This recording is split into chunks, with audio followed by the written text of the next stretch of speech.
Hi, everyone. Thanks for tuning in to another episode of the Stride for the Love of Running webinar series. As always, my name is Evan. I'm your host for the show. Today, I am joined again by Gus. Gus, how are you doing today?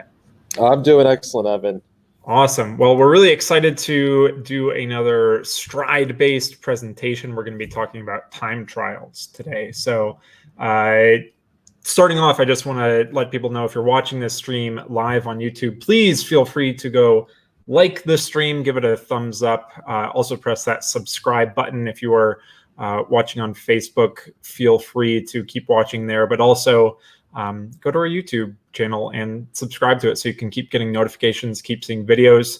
If you're listening to this in audio format afterwards, please feel free to subscribe in the podcast platform of your choice as well. Today, we're really excited to talk about a tale of two time trials. So we're going to be talking about kind of a more recent thing, again, as we've put this webinar series out, a focus on set up races and trying to prove your fitness in those things. This has been a really big focus for people. So time trials, these were two runs that I did specifically. We'll get into all the nitty-gritty details. If you have any questions along the way, please feel free to send them along in either the YouTube chat or the Facebook chat. We will answer them. I'm definitely looking forward to presenting some more information here. So without further ado, we're going to get into a tale of two time trials. I like the name. It's a good tongue twister. Gus, anything to say before we start today? Oh, let's get into it. Cool. All right, a tale of two time trials. So I have been making a comeback from the U.S. Olympic Marathon trials, where I unfortunately did not have a great race, dropped out due to injury. We're going to talk about my couple weeks of training after the fact. So two different time trials. On the left-hand side, you can see I did a 1 mile time trial on April 5th, 2020.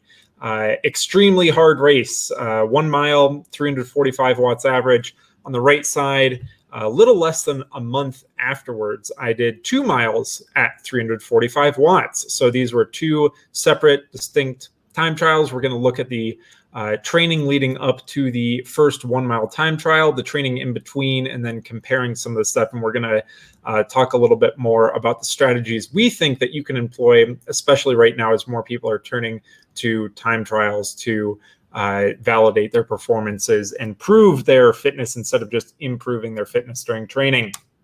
So setting the stage, this is the first 2 weeks back to running. So like I said, on February 29th, 2020, I ran about 21 miles of a marathon, dropped out, and then promptly took 2 weeks off because I was hurt during the race. I did not want to push things any harder than they had to be in my recovery. So I took 2 weeks completely off, and this is starting completely fresh after I felt like I was back to the point where I could run without pain. So starting off, this is March 18th, as you can see the top right corner here, or top left corner here. It's my running stress balance. So you can see this pretty sharp, down point where I had a big RSS activity again, that marathon, and I took some time off. So it starts to arc back up. Then I promptly started my training here, and it got pushed down. We're about right here right now. So we're going to talk about this big block of training here. Starting off, I had 221 RSS over 2 weeks. So that's a relatively minimal amount of RSS spread out. So this is just setting the stage for things. We're going to talk about each of these weeks in particular here. So progression back into running. Week one of running, 2 days of run walk by feel. So you can see on the 17th and the 18th, I had an easy run walk, about 40 to 45 minutes of activity for that, but about 3 to 4 miles, pretty low average wattage again, because it was run walk, pretty low RSS overall.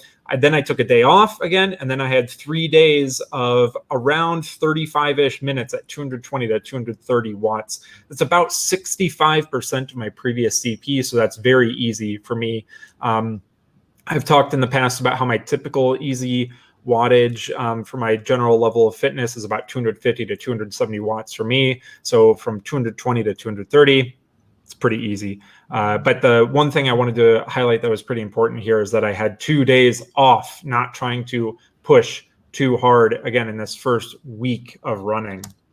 Second week of running, 4 days of easy running between 40 to 50 minutes, from 215 average all the way up to 250 watts. So from 63 to 73% of my previous CP, still easy running. Then I took 1 day off and did my first day of what I would deem quality, quote unquote quality, first day of strides, which was a 42-minute run with 6 times 20 seconds fast, 40 seconds easy, completely by feel. Then the next day, finishing off that week with an hour of easy running right up until that 245 watt range. So still in that very easy range. So the main thing to highlight here is not just looking at the great performance, doing the really hard efforts, the time trials. It's easing back into training and having a diligent sort of focus on the stuff that is to come later. Gus, any comments on these first 2 weeks of easy running? I think it's incredibly smart how you approach your training. The first week, it was very exploratory with the run walk, and you only did single sessions with low RSS scores. Yep, absolutely.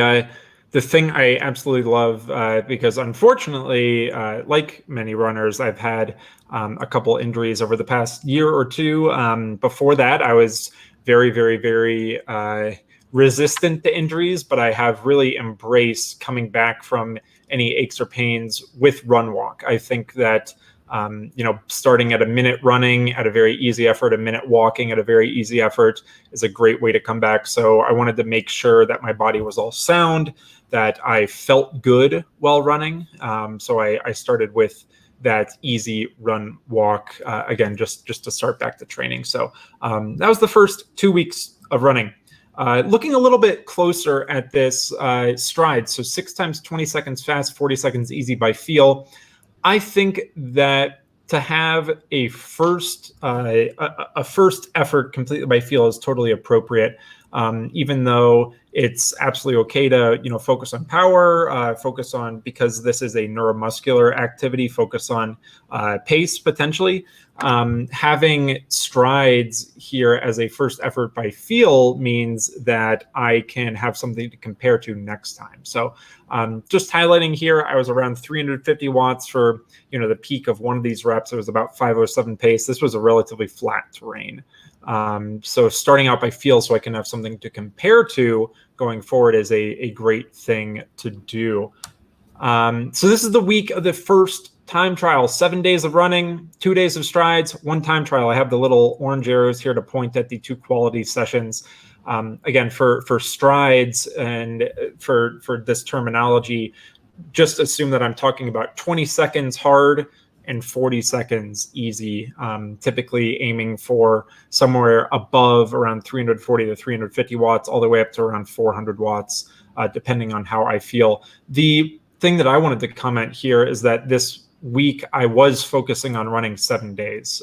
Even though your body doesn't necessarily know a Monday to Sunday schedule or a Sunday to Saturday schedule, depending on whenever you start your week, 7 days of running, I just wanted consistency for a couple days stretched. And so that was the really big focus of this week as well. The mileage and the RSS wasn't necessarily a crazy high increase, but it was enough where I felt like I was going to have enough of a stimulus going forward. Gus, any comments about this week organization before we dive in a little bit more detail?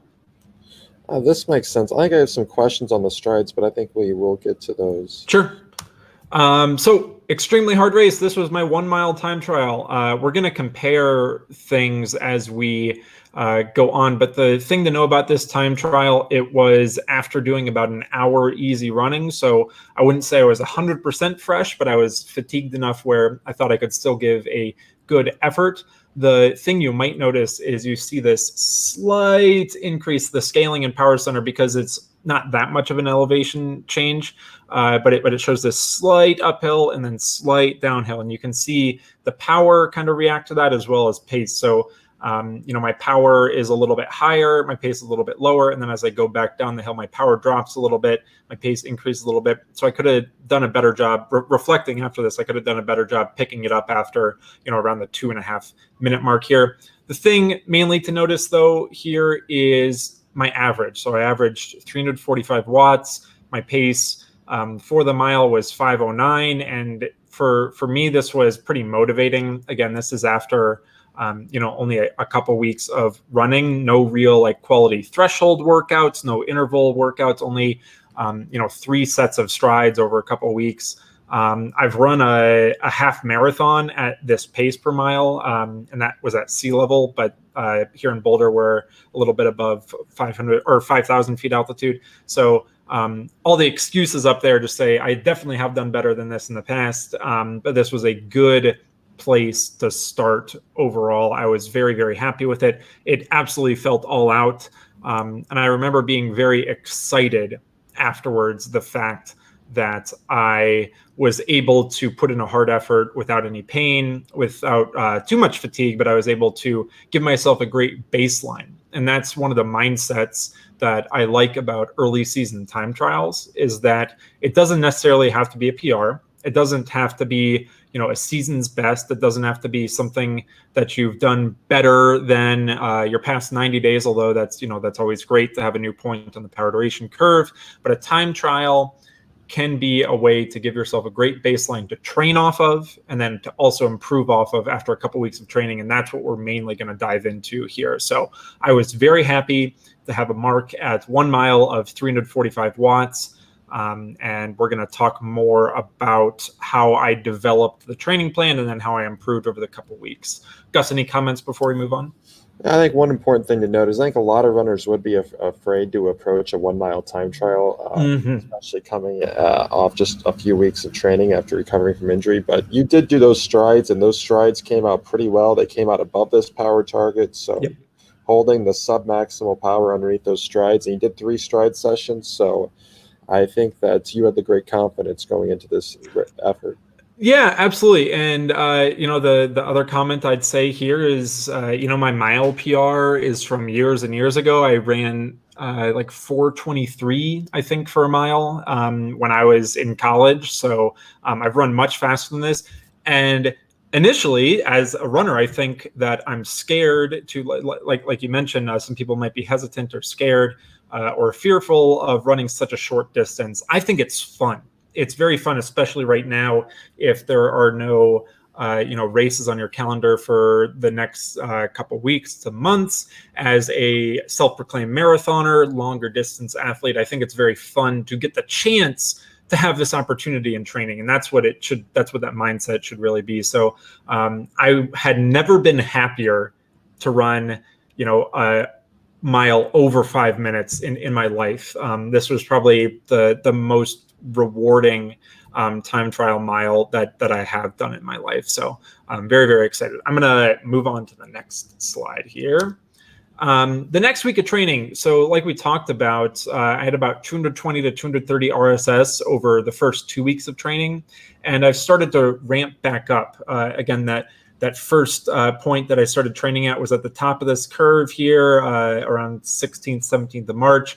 And we can see over the couple weeks that I've started to dive down into this maintenance all the way into the productive zone. So this week of training, April 6th to April 12th, I specifically had a couple numbers in mind that I wanted to do, and in 2 sessions in particular that I wanted to do. So we're going to talk about this Tuesday threshold workout, and then we're going to also talk about this fartlek workout on Friday. And I guess one comment I could put on here as well is that my typical sort of training, I like to get in a around threshold-ish effort.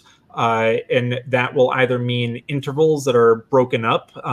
So starting off with about 15 to 20-ish minutes of volume. If I'm doing a longer continuous threshold, I will do something a little bit lower power range. And if I'm breaking it up, let's just say like 7 times 3 minutes, I'll do a little bit higher power range. So we'll give concrete examples. And then I also like to do some sort of speed. So in the weeks before this, I had done those stride sessions where I was doing 20 seconds hard. I wanted to extend the speed endurance a little bit, so my ability to maintain that overall power output, stretch it out a little bit, but give some rest in there as well. So that's what this fartlek was on Friday. And then at the end of the week, I did do a what I would consider a long run at this type of volume for me. So let's look a little bit closer than at this threshold workout. So Tuesday threshold plus hills, I am a big fan. we had Tom Schwartz on the show a couple of weeks ago, and he talked about these mixed intensity sessions. And so I'm a very, very, very big fan of incorporating threshold and also hills when I can, especially in the early season. So this workout in particular was a about 2-mile warm up, 20 minutes at a threshold effort, and I'll define that a little bit more. We'll look a little bit more in detail. A couple minutes jog, and then 6 times 20-second hills, and then a cool down as well. So let's look a little bit more in detail at this workout specifically. So 20-minute threshold at 312 watts is about 90% of CP, somewhere right around there. I find that for me at altitude, that's a pretty maintainable effort. Again, this was still a couple weeks coming back into training, but I felt like I was able to maintain this rhythm, pretty indefinitely. I thought that this was a very maintainable sort of effort. The one thing I wanted to point out specifically about this workout is you can see the elevation graph here. I was not afraid to run on hills early in this training block. I wanted hills. I sought out a route that had rolling hills because I specifically wanted to train only to the power number. I wanted to average somewhere between 305 and 315 watts. I ended up pretty much smack dab in the middle of that, a little bit on the higher end of middle, so at 312 watts. And I wanted to get back in that routine and that rhythm of pacing by power. So not necessarily just running on flat terrain. I really wanted to focus on pacing by power. So I sought out a specific route that did have some ups and downs. And you can see, especially here in this session, we talked about, I don't know, Gus, was this a week or two ago, about during some workouts not pressing over that critical power, especially if it's that threshold type workout. You can see that there are really only 2 occasions where I have spikes over my critical power, that auto-calculated critical power at the time. Everything else is pretty much right underneath that. And so I thought I did a very good job at trying to pace as even as possible, but as consistently as possible as well. Gus, any comments on incorporating this threshold work? Oh, one thing I love is that you did the time trial and then you just continued on your normal training block. You were able to slide the time trial right into normal training and then consistently go back and hit these hard efforts again. Yeah, absolutely. And the one other thing to point out too here is the air power was 5% for this 20 minutes. And that was, I remember it was a breezy, gusty day as well. So I was very thankful to have Stride. And then following that, like I mentioned, the mixed intensity sessions. These were about 15-second hills, 15 to 20 seconds, somewhere around there. Short enough where I could do a hard effort, jog down, recover, and then do it again, and not make this a workout that really, knocked me down. But I followed up that short-ish threshold, about 20 minutes threshold, with these short hill repeats, and these were for peak power.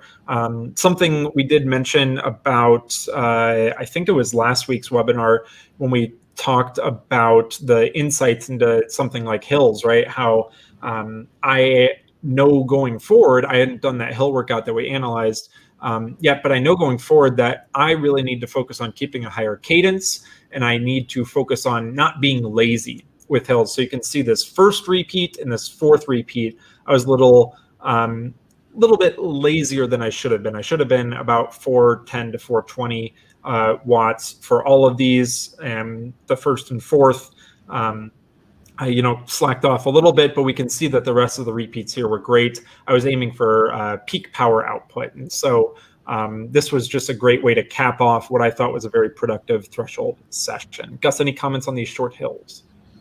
One thing I love is that you are progressing on your peak power outputs. You did the strides a few weeks before, and now you've done the hills, and this is progressing on that peak power output and showing that you have access to more and more power as you keep training.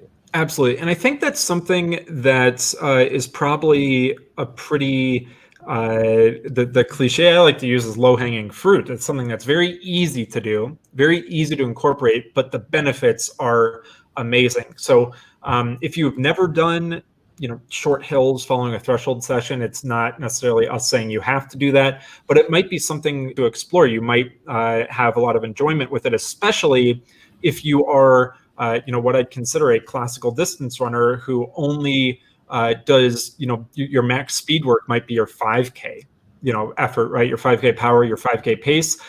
Adding in these short hills is great for that development, especially of, actually seeing it in your training of the left-hand side of the power duration curve. But from a physiological standpoint, it's a great thing to produce that maximum power as well in training. So might be something to consider for the future, but I really like these mixed intensity sessions, especially early on in the training cycle where that threshold is a little bit on the more relaxed side, and then you extend it by having a little bit more intensity right after that. So moving on, the Friday workouts. Again, I mentioned that threshold was earlier in the week, and I wanted to do a little bit more speed endurance work, so extending that sort of above critical power work. I did 10 times 1 minute hard, 1 minute easy. Because I did a 1 minute or a 1 mile time trial that took me about 5 minutes, I thought that I could reasonably maintain about 10 minutes of volume, plus or minus 1 or 2% around that 345 watt range. So I gave myself the goal of 340 to 350 for my minute hard, and the minute easy was really just a jog recovery, maybe a little bit faster than jog recovery overall. This was a relatively flat loop. The one thing I thought was a really funny coincidence, actually, if you remember the 20-minute threshold I did only a couple days before, I did 20 minutes at 312 watts, and you can see the power average for this workout was 311 watts. The pace I averaged on that hilly terrain was 607 per mile, and I ran 543 per mile, getting there a very different way. A minute hard, a minute easy for 20 minutes is a very different stimulus, even though the averages work out to that. I just thought it was a very funny coincidence as well. So let's look a little bit more in depth here at this workout. So have a nice little photo of me in action doing this workout. It was again, like I mentioned, a pretty flat loop, pretty consistent loop. This is actually where I will do the 2 mile time trial. So I was trying to practice in my actual practice in my training what I would do on race day. So splits, I started off a little conservative, as I like to do. This had a little bit of downhill in it as well, and the wind was at my back, I think. So the power is a little bit lower. Then I started getting into that between 340 to 350 watt range. I thought I did an absolutely fine job at executing in this workout. I was very, very happy with it. The splits were, again, exactly right on my goal. I had a specific effort that I was able to output during that 1 mile time trial, again, focusing really hard on that 345 watt number. Then I took that purposefully to my training. And I said, again, at the beginning of this workout, I want to average 340 to 350 watts for the minute on repeats. I use the Stride workout app on my Garmin 245, and it gave me a notification if I was moving into or out of my range. And I was able to keep an eye on that for each of these laps. And I executed the workout perfectly. I do think because of the workout app, it told me exactly where I had to be. If I didn't have that, I was running off of feel. I probably would have started a little bit higher even, and I would have faded over the course of the workout. But I thought that I was able to really, really do a good job at keeping things as even as possible. And I was really happy with this workout. Gus, any comments from your side on this? I just love how intentional you were about this workout in relation to the 2 time trials. You took your benchmark, and now you're trying to extend your speed endurance so you can prepare for the 2 mile time trial. I think that's incredibly smart when you're preparing for time trials like this. Absolutely. I was just trying to be as specific as possible, and that comes down to practicing the course you're going to run on, right? So I thought that I for sure could have done this workout somewhere else. Maybe I could have gone to another road loop. Maybe I could have, gone to a track if tracks are open in your area and you're allowed to run on them. But I wanted to scout out the place that I knew I was going to run. And I wanted to practice specifically the effort that I was aiming to run for 2 miles at that exact location. So it's just a way you can go about thinking about preparing for the efforts you're going to do in training as well. So moving on to the long run here, unless you had any other points, Gus. I was going to bring up the point we should take some questions, but let's take some questions after the long run. Sure.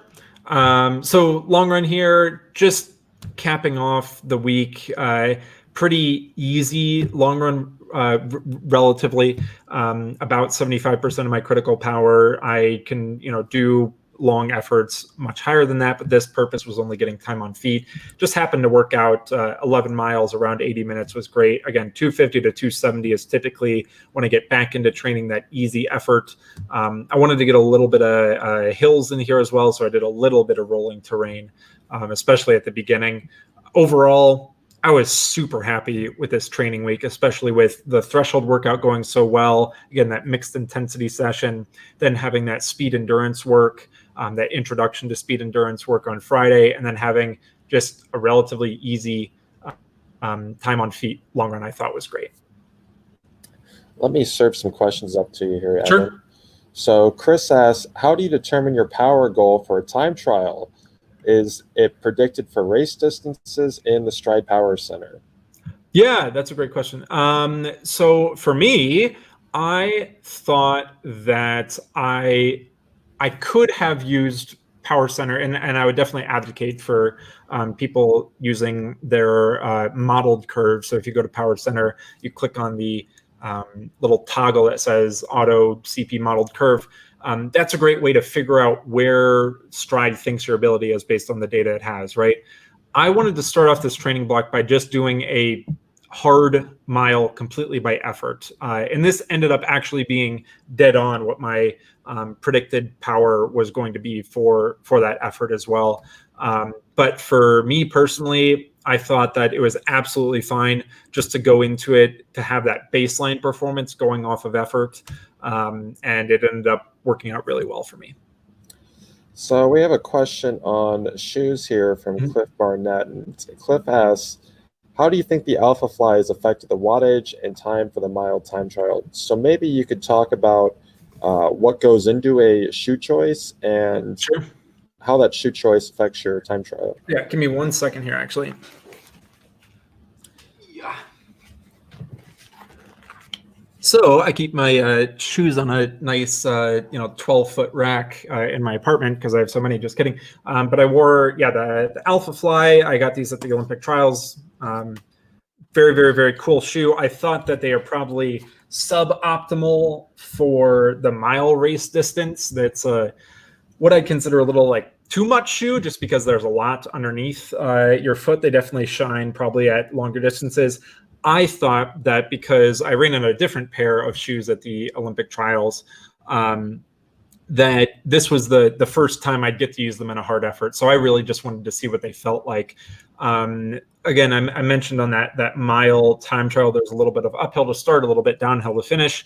Definitely felt better cushion-wise on the downhill. For me in particular, it was a fun choice. I actually did wear a different pair of shoes. I wore the Nike Next Percent for the 2 mile time trial. And I specifically wore those because the loop that I ran on had a little bit of a little more turns than just a normal a normal track, I guess I'd say. So the one thing that I actually, again, put into practice during that, I can actually go back here. Give me 1 second. So you can actually see this was the loop, and this was me doing the 10 times minute on, minute off in the Alpha Fly. Again, practicing the exact thing that I want to do on my time trial day. I learned that these shoes aren't really great for cornering. So again, like this loop had a little bit too many corners, a little bit too many turns. That's a great thing that I learned in my training, that this shoe is probably not the right choice for this 2 mile time trial when I was trying to output, again, that higher wattage, run a little bit faster, having to negotiate with some of those turns. That was definitely a factor that I did have, and something that I experienced after, again, preparing for that time trial a little bit later. We have a question here from Bruno, and Bruno's asking about the threshold workout that you did. Can we go back to that slide? Yeah, sure. And Bruno is asking, shouldn't the threshold workout power target be closer to critical power? Yeah, for me, no. Especially right now, early in the season, I think that 90% of critical power for the effort that I was trying to do for the specific type of stimulus, I was trying to do my first threshold-esque workout back to normal training, and 20 minutes at threshold, or a 20-minute threshold, I would say between 87 to about 93%. So about 90% plus or minus 3% is absolutely fine for me as a target. I think everybody differs for sure. But for me, starting off early in the season, 90% of my critical power for an extended threshold, I think that's absolutely fine for me. We have a question from David Song, and he's asking about heart rate in relation to power. If your heart rate is much lower or higher for an intended power than you expect, should you speed up or slow down to get the heart rate in the zone, or should you stick to the power target? Yeah, I think that depends on the individual. If you're an individual who also has a coach, it depends on what your coach would suggest. Me personally, I have heart rate enabled on some of the watches I run in. I tend to turn it off if I can remember to, just because it's not something that impacts my training. I'm not somebody that wears a heart rate monitor strap either. So I've talked about this a little bit, I guess, on some of the past webinars, but it depends on what your inputs are for that data, and then based on those inputs, you can kind of determine where to go from there.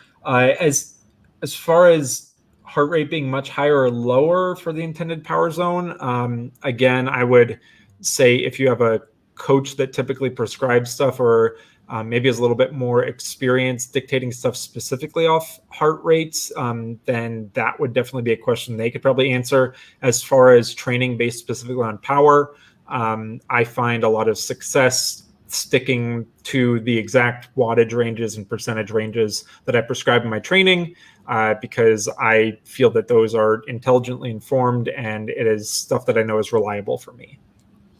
Let's go to the minute on, minute off section. We have a question Sure. from Eric, and Eric's asking, how did you set the ranges? Did you set a 20-watt range? Did you set a 10-watt range? Yeah, so I set a 10-watt range. I had the, again, Stride workout app on my Garmin 245. It's a absolutely fantastic app. The morning of the workout, I said, okay, go into the app, create my workout, set the high target for 350, set the low target for 340, and I just set 10 times 1 minute with 1 minute recovery in between at a little bit lower wattage range, and it ended up working out perfectly for me. We have one question on your weight. What is your weight, Evan? We want to know what your watts per kilogram are. Yeah, my stride work, or my stride weight is 64.5 kilograms. So I believe that's like 139 pounds. So that's not something that I've changed in quite a while. I tend to stick around the same weight, but my stride weight is 64.5 kilograms. For me, at about 330 watts, that is about 5.2 watts per kilo, or something around there. And then this, the one thing I should also say too is all this data you're seeing is done at altitude as well. So keeping that in consideration. One last question here before we move on. Johnson asks, it looks like you're running far below critical power in those early training sessions. Do you think many runners run too hard or run too often? Yeah, run too often? I don't necessarily think so too often. I am a big advocate for routine and consistency.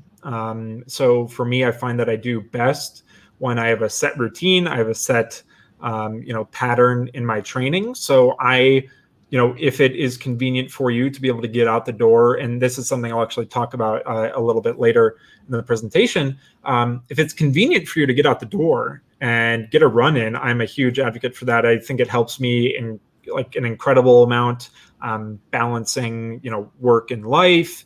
It helps with mental stressors, and I just enjoy running as well. So for frequency, for running too often, I don't necessarily think that I have a problem with that. I like getting out the door as much as I can. For too hard, I definitely am one of those runners that errs on the side of very, very easy for my running. So for me, I have no problem throwing humility out the window. I do not try and stick to especially in the first mile or two of any warm up or any easy run. I tend to go by feel. But then if there's a specific prescription for that day, I will try and stick to that because I know the importance of training and training your body to, physiologically respond to efforts in training. But for me, yeah, I really, really enjoy easy runs. Easy running is one of my favorite things, especially being out here in Boulder, Colorado. Specifically, maybe the slide that we're on is actually perfect. This ninth run, I did a little bit of a out and back, and I got to explore a trail that I'd never run before, and I took it just very, very, very easy. So that's the benefits you get from easy running, is being able to get out there and really enjoy running, I think, for sure. Excellent. That closes out the first round of questions. Let's Cool. see your preparation for the next time trial. Yeah, so we left off here talking about the long run. Next week of training here, this is going to talk about consistency. So I had 241 RSS, and we'll remember that at the very beginning of this, over 2 weeks, I had about 220, 230 RSS. This was the first point of the training block, and I knew it was going to happen sometime soon. Again, we can see that I started training right about here at the top of this curve. I started piling on the training. That running stress balance slowly started creeping down. I would check my phone every single morning to see what my RSB was for that day. On April 16th here, this was the first time I really crossed into that productive or below -10 zone. So I took that day off because when I woke up, I just felt tired. I felt fatigued. I checked my running stress balance and I said, you know what? That's okay. I deserve a little bit of time. I want to relax back a little bit. I want to be a little bit more consistent in this training. The next day I ran, a very easy run, 227 watts, much below that, 250 to 270 that I was typically doing that easy running at. And then the 18th, I still felt pretty tired. So over 3 days, I only ran once. I enjoyed the run that I did.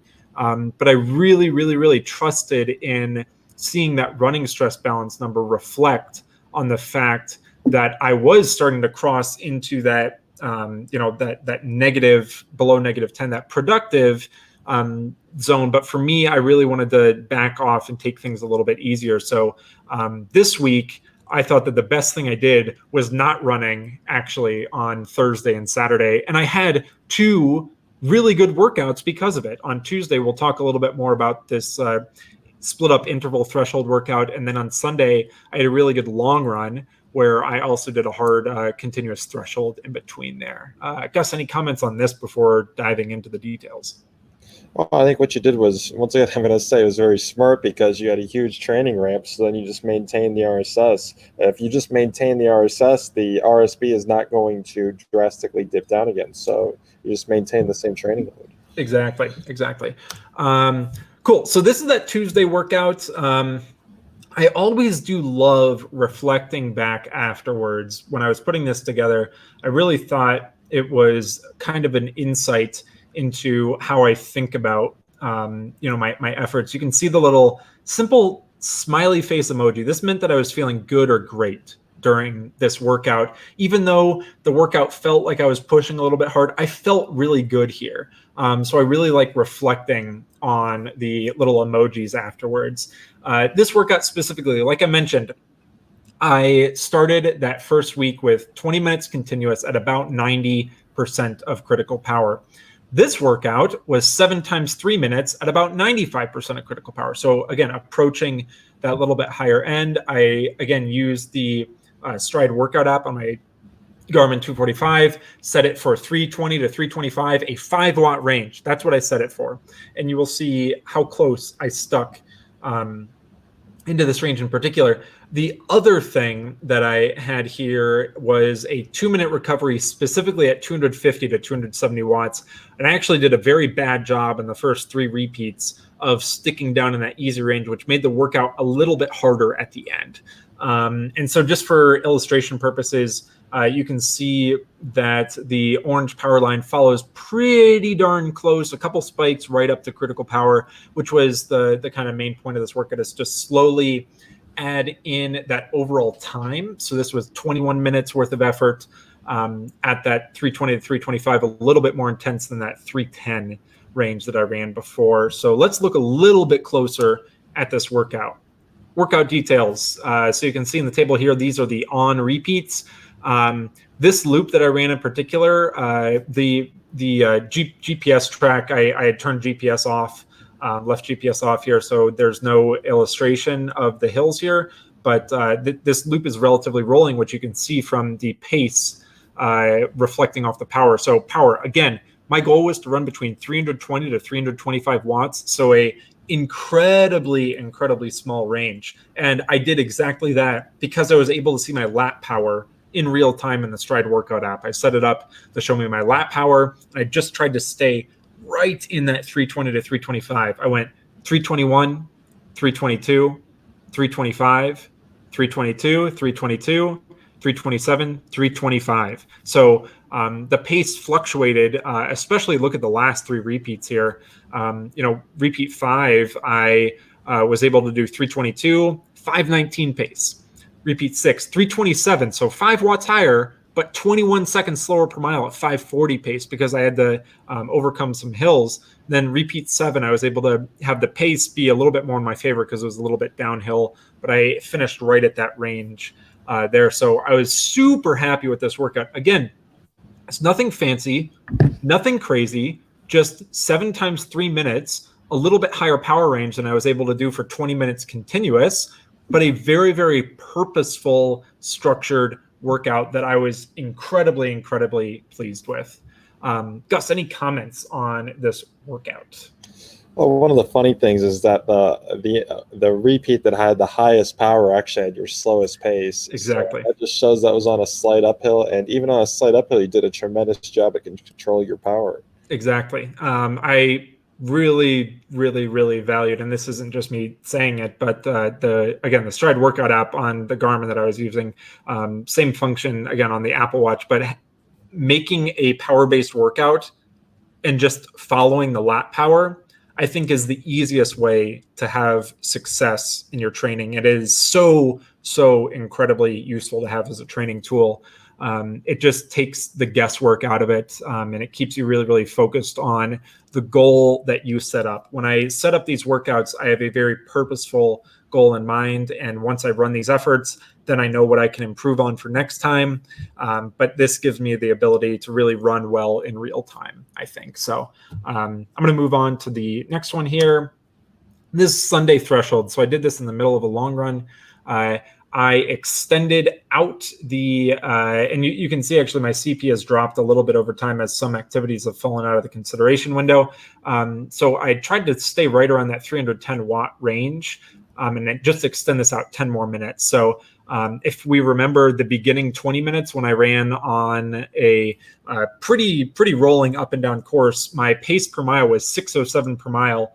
But because I was running on a little bit flatter course, I was able to run 545 pace for a little bit over 5 miles, so for about 30 minutes at 310 watts. So just again extending out that duration. So for the question that we talked about a little bit ago of maybe not running hard enough to the threshold, again this point was to extend the power from about 310 watts and just extend it out to 30 minutes from 20 minutes. So pretty simple overall threshold session. I was super pleased with it. Very happy. The terrain was a little bit rolling, as we can see here, this huge drop in pace, having to overcome this hill, go down a downhill, and then come right back up another hill, and then go back down another downhill. So again, using power to my advantage, I again ran with the Stride workout app on the Garmin 245, and I literally set it for 30 minutes at 305 to 315 watts, and I just wanted to stick right in the middle of that. And I literally did exactly what I planned. So another big win for me in the training week. Any comments here, Gus? I think that's perfect. Awesome. Do you want to tackle any other questions that have come in, or do you want to move on? We have a few quick questions I think it'd be good to address. So one question is from Damian Lane, and Damian is asking, what's the ideal running stress balance to maintain when training? Yeah, I think for this, an RSB isn't necessarily, at least the way that I'm talking about using it now. Running stress balance is a type of performance management chart, and it is a reflection of your RSS and how quickly you are ramping and the balance between the stress that you're adding. So for me, the focus that I was trying to incorporate was to not pile on training too quickly. I think this is incredibly easy to do when you're coming back from a little bit of time off and as you get really excited to get back into training, because you can guarantee that I was super excited to get back into doing workouts. My knee wasn't hurting. I was able to run and enjoy it. So I absolutely could have pushed too hard. That is something that I for sure could have done. But because I had the running stress balancer to keep me in check, I wanted to stick to a certain amount. So my purpose for this training was to try not to go below, I'd say, between -10 to -15. And that's just my personal sensation. So how I, would feel in the morning, I'd check my running stress balance and I'd say, okay, I don't need to go out and run, 10 miles, or I don't need to go run another 75 minutes or something like that. I can be okay with keeping in this specific range that I am in. The thing that I would advocate for is to know the purpose of the metric. So knowing what running stress balance is, it's not necessarily a metric to train to. I think it is a great reflective tool. And again, just showing this specific use case there of me not pushing too hard in my early, season training, that is a 100% perfect, great example of how to incorporate running stress balance specifically. Yeah, one thing to note there is Evan did come from a cold start. If you are not in a cold start and you have been training consistently, where you did not have to take time off for injury, you can probably go a bit lower than Evan did. Sure. There is a question from Jamie. Jamie asks, I see you're recording your warm-ups and cooldowns as separate workouts. Is that a recommended approach, or is that done for better analysis? Yeah, for me, especially if I'm doing a workout, I would like to, I guess this is just a me thing. I'll do my warm-up in the normal Stride workout app on the normal run mode. I'll have, my two different data screens with 4 different metrics there. I'll run my warm up. I'll stop for a second, stretch, maybe do a stride or 2 just to get warmed up. And then I'll start in that programmed workout. Just for me, there's less steps to have to add, like warm up and then another step and then another step. And I do like to take a tiny little pause before I start my workout. So recommended approach, if you maybe want to compare your different warm-ups and cooldowns over time, that could definitely be something interesting, because you can absolutely tag the activity as a warm-up or a cooldown, or a specific type of workout. But that's definitely a personal preference, I'd say. Awesome. Let's carry on. Cool. So this is the next week of training. You can see that I eased off a little bit. We visited this last week where I got down to about -13. I eased off a little bit, had these 2 decent sessions, these decent drops in my running stress balance because I added that higher RSS activity. But overall, I was sticking in that maintenance zone. The thing here, you can see the RSS is pretty darn similar because I scaled back overall some of the duration that I was running, but I kept the RSS the same. Again, that purpose of training is consistency, and I wanted to start running again every day because I took 2 days off again the week before, and I just wanted to have a little bit more consistency here. I did 1 workout in the middle of the week, and we will talk about that. But again, focusing on this consistency of RSS, I think is a great thing here. 3 miles moderate plus 6 times 20-second hills. Oh boy, this one looks familiar. So the moderate section was a little bit lower power. This was all by personal feel. And we actually talked about this very, very in depth if people are curious about comparing workouts over time. We talked about this in last week's webinar. So I definitely encourage visiting that one if people are curious about this. But 3 miles moderate plus 6 times 20-second hills, again, for peak power output. This is a pretty good staple workout, middle of the week, kind of focusing a little bit more on recovery for me. So very, very bread and butter workout, I would definitely say. Gus, any comments about this one? Oh, it looks great. Cool. So let's move on. This is the last week of the training block here. So looking at the second time trial, we can see that the RSS bumped way up because I specifically focused on making this week pretty hard. I wanted to get a good week because I knew after this week I was going to plan in a little bit of a down week. And I am in that down week period right now, and I'm absolutely loving taking it a little bit easier.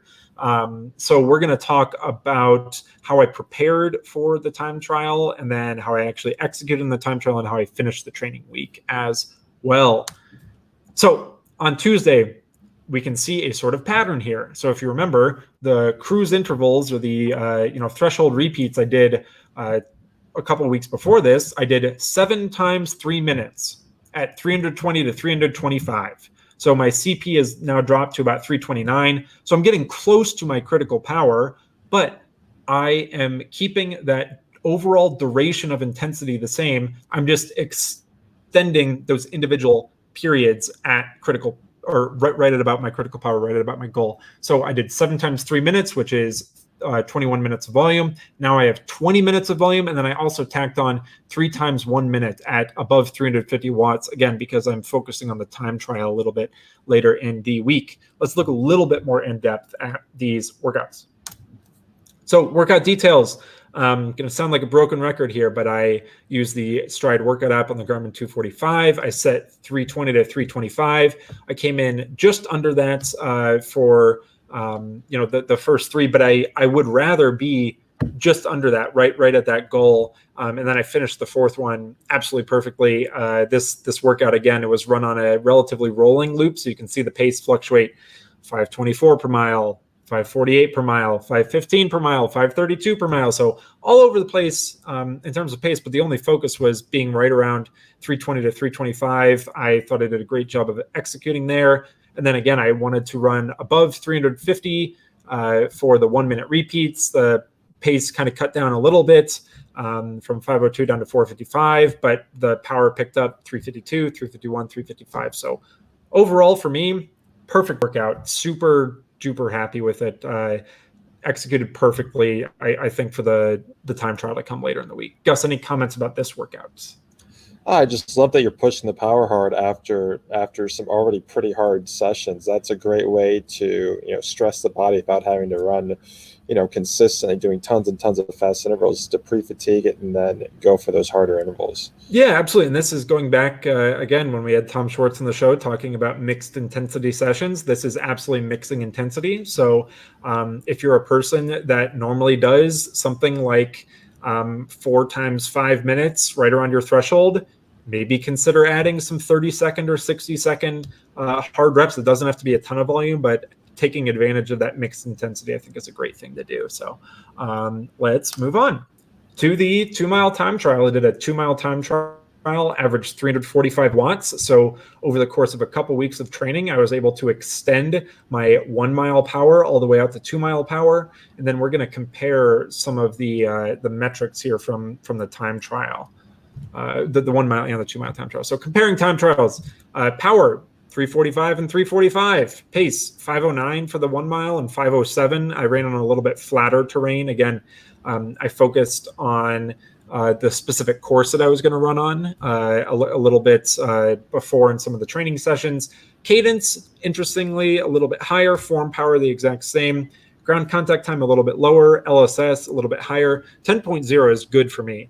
So I was very happy to see that after the fact. Vertical oscillation, a little bit lower as I'm running a little bit faster.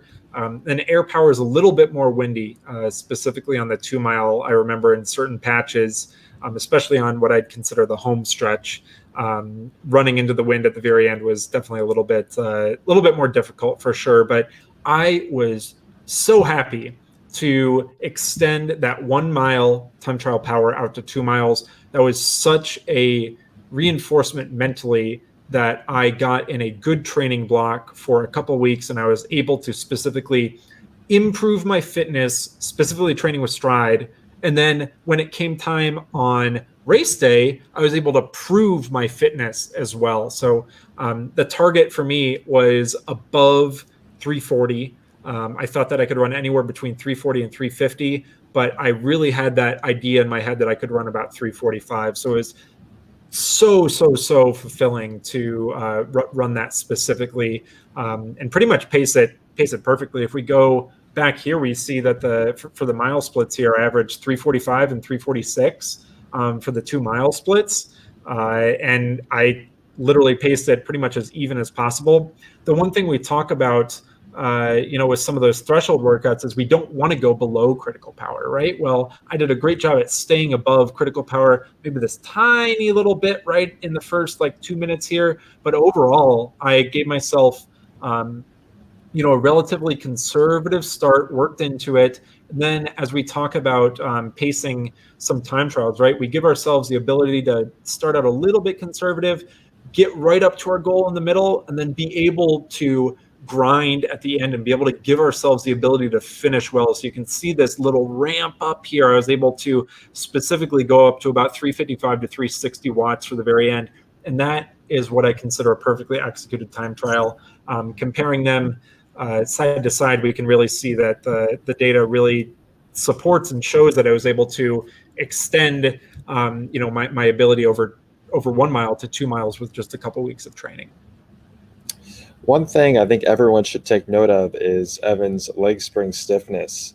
And why did Evan's leg spring stiffness increase for a longer effort? Typically, you would expect it to decrease as fatigue sets in for a longer effort. Yeah. Well, it's because Evan did so much race-paced work. He was optimizing his stiffness at race speed, and that allowed him to carry that power from a 1 mile effort to a 2 mile effort. And I think that's something that everyone should be paying attention to. A metric that you should always track for hard efforts is the leg spring stiffness. Yeah, and I do think those mixed intensity sessions help with that too, right? So it's very, very easy to, maybe, again, I'll show this image again. It's very easy to relax a little bit too much in the middle and then try and save a little bit too much for the end. Well, I knew because I was doing threshold work right under that critical power, and then doing a little bit of faster work like hills or some 1 minute repeats, I was able to train my body to sustain a specific effort and then be able to, kind of resist that specific type of fatigue and change gears at the end. So I really think that I specifically trained very well to execute specifically on this time trial day. So. Cool. I'm going to move on to completing the training week, which is actually something that I'm excited to talk about. So I took about a 10-minute easy jog, and then I said, you know what? I feel good. I want to do a hard hill. The scaling here doesn't do this hill justice. I gained, in a little bit more than 200 meters, I gained about 20 feet of elevation. So this was a relatively steep hill. I averaged, including just the little bit running into start, I really started running hard about here. So about 7 seconds into the hill. And then you can see maybe these last 7 seconds as well. I kind of started fading a little bit and I started jogging. But I really wanted to finish the workout with a hard effort. And so running up this hill hard, I was able to actually get above 500 watts. So if we remember, I was training that peak power output, right, on the hill sprints, on the 6 times 15 to 20 second hill sprints. I was aiming for peak power output. And I was able to, at the very beginning of the training session, the training season training block, to get about 420 watts. And I was able to repeat that. I knew during that point that could I have run harder? Yes, I could have pushed it a little bit more, but this was a pretty much near all out, right on that 97, 98% of 100% all out effort. And I was really, really, really happy with how I was able to execute after the time trial too. I was trying to again, output as much power as I could, but really round off that training session, because I still considered the time trial a block in my training that I really could take advantage of. So this was completing that training day. And then on Sunday, I did a Sunday long run, a little bit over 15 miles. I did 3 times 2 miles in the middle, so you can see the little rises here. So about 2 or 3 mile warm up, 2 mile warm up, 2 mile repeat, 5-minute jog, 2 mile repeat, 5-minute jog, 2 mile repeat, 5-minute jog.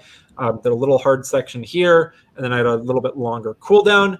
The 2 mile repeats were about 300 watts, so I did about 6 miles of volume at what I had originally done from about 3 to 3.5 miles of volume. So I just thought that was a great way to kind of recap or cap off the week, basically looking at what I had done before. So great way to keep the focus of a full training week in context. It could have been very easy to kick my feet up after the 2 mile and said, you know what, I'm done training for the week, but I wanted to really keep that week hard. Again, you could see that I had about 350 RSS for the week. And then this week I'm scaling back a little bit. So trying to keep a very long-term focus vision as well. So Gus, any comments on either that, time trial, the hard hill, or the long run? Well, for the hard hill, it speaks to the leg spring stiffness again. The leg spring stiffness was not hit as hard coming off that 2 mile effort. Mm-hmm. So that just indicates you can go do, it's fine to go do a hard hill repeat like this when the leg spring stiffness holds up. Mm-hmm.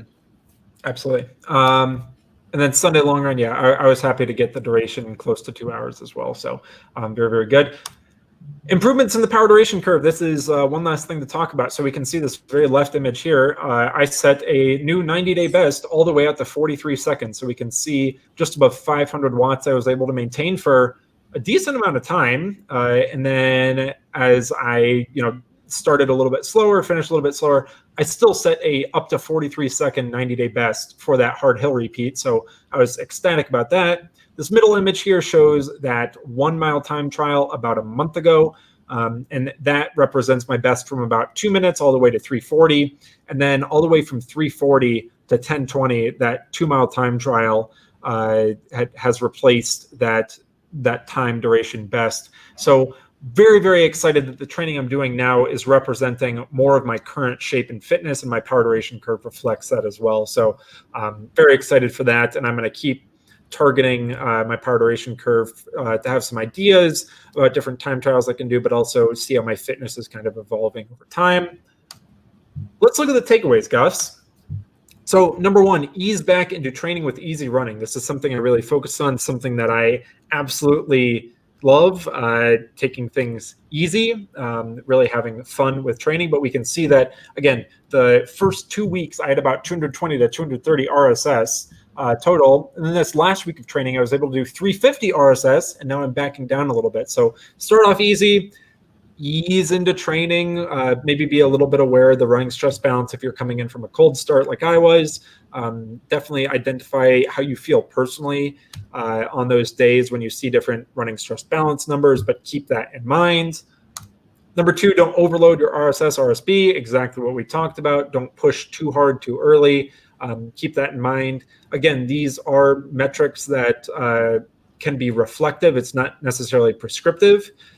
So just something to sort of keep in mind, but I find a lot of value personally in it. And number three, time trials can fit into normal training. You can absolutely structure training around a baseline you have, and then you can fit it into a training week. You saw the last week of training I did a Tuesday threshold session. I did a Friday time trial plus a hard hill. I did a Sunday long run as well. So great training week for me, but I'm able to absolutely have those fit into a normal training regimen. Gus, any comments on the takeaways that you would like to plug here? Well, I'd like to encapsulate them all. It's really about something we've been talking about a lot recently, and that's keeping your racing edge. Yeah. When you can log a wide variety of durations and intensities, you really are training the whole athlete, and you really are prepared for a race at any time because you've practiced all those necessary skills to get ready for a hard effort. Yeah, absolutely. I totally agree. Cool. Anything else about these slides, Gus? I think that's great. We do have some more questions. Awesome. Let's get to them. So here's one from Jamie, and Jamie's asking about the New York City Marathon. Are you planning to share any data and strategies for the New York City Marathon route anytime in the future? I really enjoyed the discussion related to Boston. Yeah, definitely something we can do. We'll have to put it down as a future webinar topic, I think. We have a question from Gary, and Gary's talking about RSS here. And Gary asks, my last 6 weeks of RSS have been 700, 400, 400, 500, 500, and 400. Is there an average recommendation for a good training block? Yeah, it 100% depends on your ability and your structure of training, right? So again, the thing that I mentioned just a bit ago is that RSS is a little bit more, and running stress balance too is a little bit more on the descriptive side. So it kind of shows what that output is from the input of your training instead of it being prescriptive. So it shouldn't necessarily be something that you 100% structure your training by. For an athlete, you could do one activity a week that is 400 RSS and then take 6 days off and then go do it again the next week. Or an athlete could spread out, RSS. Let's just say they have, about 60 RSS per day for 7 days straight, right? So that would be around about the same number. But it would look very different in the context of training. So it's definitely based on your ability level, definitely based on the structure of your training. In the past, I've absolutely done weeks above 500 continuously for a quite a long period of time. But I think that monitoring those numbers and just seeing how it fits in your personal situation and your own personal training is the thing to do. We have a few more questions here, but this will just allow us to stay alive for a few more minutes. So if you have any more questions, please drop them in the chat. And one comment here from Bruno is, it's nice to see your heart rate being quite low on these time trials. If that was a max effort, it's a great example that someone shouldn't necessarily rely on the 220 formula all the time. Yeah, absolutely. Again, I don't necessarily train by heart rate, but if it's the same device that's measuring it all the time, it might be something that you can use, sort of consistently. So one question we have here is on the RSS and RSB from Bruno, and he's basically talking about RSS and RSB in relation to critical power. Recently, he had to correct his critical power and make a big change to that value. So some of his RSS values don't feel comparable to the current day. What do you recommend Bruno does? Should he wait until a new 42-day cycle begins, or is there some other option he can do to make his RSS and RSB more insightful? Yeah, I guess the thing I'd say is understanding the relationship, right? So running stress score is, 100 times training duration from your current power at that second over your critical power times the coefficient. And so understanding that your power versus your critical power is going to be an important factor in RSS, right? And so if you change one variable, you have to be cognizant and aware of how the other variables kind of respond. So that's how I would kind of answer that. I would definitely say, Bruno, if you want a detailed response, definitely emailing support@stride.com. We could look through the data a little bit, walk through that a little bit more, but understanding when we're talking about RSS, RSB, that they are reliant on numbers, and if the numbers change, then you can't necessarily compare them exactly equally. So we might have our best question for last here from Antonio, but before we get to that question, I'd like to encourage everyone to subscribe to the YouTube channel because we have some great webinars coming up next week. Absolutely. And that, as we were talking about earlier, that Stride really is a great tool to keep your racing edge. So if you do have any time trials planned, we recommend using Stride for that. And if you don't have Stride yet, to get started with Stride and record those efforts, because you can make those time trials worth a lot more when you have Stride. And We do have Stride in stock if you want to head to store.stride.com and purchase. Absolutely. So the question here is, could you please advise on any specific document in order to use the training zones correctly and understand the training effect and purpose of running in each zone? Yeah, great question. I would definitely encourage going to stride.com/guide, GUIDE/guide, and reading a little bit more in depth there. We have a lot of great information there as well. I would also highly encourage joining the Stride community on Facebook. I'm also a fan of the Paladino Power Project group, where they talk a little bit more in depth about specific type of training intensities as well. But the Stride community is a great place to ask questions and hear how other people are kind of structuring their training. But if you want a specific document to read through, stride.com/guide is definitely going to be the best way to read specifically about the Stride-based stuff right now. We had one more question, Roland. I think this is a great one to close out on. Sure. I've had 4 runs with Stride so far. My week is mostly zone 2 running on Tuesday and a tempo and some intervals on Thursday. Will this type of week be a good week to assess my auto-calculated critical power? Yeah, we have a great webinar recorded a couple weeks ago on how to establish and maintain a valid critical power, auto-calculated critical power, I should say. I definitely encourage watching that. So it's just a couple weeks ago. If you go to our YouTube profile, YouTube channel, and then you click on how to establish and maintain a valid auto-calculated critical power, that's great. The thing that we definitely recommend is variety. So we're looking for those short duration, high intensity activities. And we're also looking for a little bit of a moderate run. So again, that kind of threshold effort, that tempo effort in the 15 to 30 minute range at a pretty decent clip. So we recommend a time trial somewhere around 5K, 10K, something like that. And then a little bit longer duration. So maybe around 60 minutes to 90 minutes of just not super easy, but something a little bit more than easy, just to kind of flush out that full power duration curve. So I would definitely recommend that for gauging the validity of the auto-calculated critical power right now. And that's all we have, Evan. So awesome. Yeah, cool. So thanks everybody for tuning in. Like Gus said, please subscribe to the YouTube channel. You can follow us on Twitter, Instagram, join the Stride community on Facebook as well. We're really excited to keep pushing out this content. If you are interested in Stride, go to store.stride.com. Pick one up if you haven't already.